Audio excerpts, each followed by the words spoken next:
One of the most brilliant sons of Pakistan, Muhammad Ali Sadpara, has been missing since last Saturday on the slopes of K2. Ali Sadpara celebrated his 45th birthday at K2 Base Camp on February 2nd before he started the summit bid.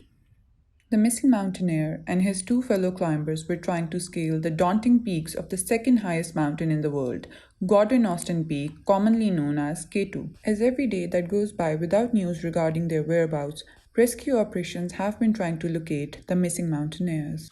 Muhammad Ali Sadpara's son, Sajid, has remained candid and courageous through it all, explaining the dire nature of surviving an 8,000 meter after 2 or 3 days.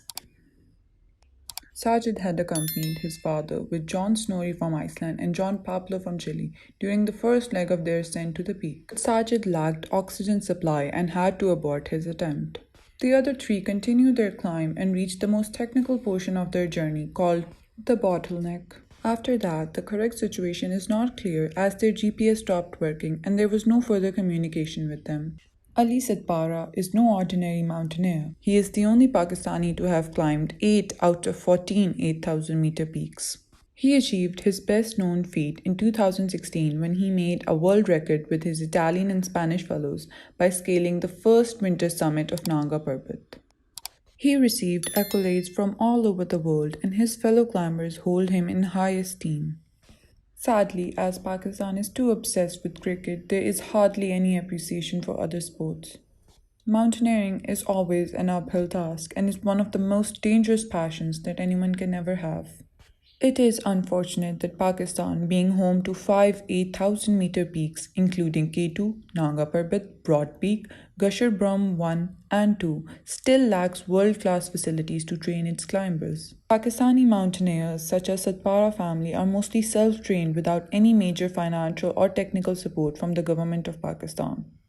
Born in 1976 near Skardu, Ali Sadpara had by the age of 40 trained himself to match any well-trained climbers from anywhere in the world. And it is not only his technical skills but also his congenial temperament that has endeared him to anyone he has interacted with. Sadpara is also known to have helped the Pakistani army when it was locked in a battle on Siachen Glacier, the world's highest battleground. He is reported to have supplied Pakistani soldiers with much needed ration and other wherewithals in the dead of the night across remote passes. The fact that most of these spotters and climbers from Pakistan remain under constant financial constraints should serve as a reminder to the Pakistani government. For now, the nation waits for a miracle that will bring Ali Sadpara and his colleagues back from the mountains. Families of the missing mountaineers released a statement on Wednesday saying they will not give up the search for their loved ones. According to their statement, the climbers are up against extreme weather elements and there are reasons why K2 had not been summited in winter before, until a 10-member strong Nepalese team did so earlier this year. The statement thanked in great detail to all those who have taken part in the rescue efforts. The statement read as, "The freezing temperature and wind chills averaging minus 50 degrees Celsius along with exhausted climbers created a challenge, but everyone did what they could." The family said that they believe the fact that the mountaineers have not been found yet could be because they have built an ice cave or shelter, and if they have sufficient fuel to melt water, it could have extended their lifeline, but it depends on how low they made it down on the mountain.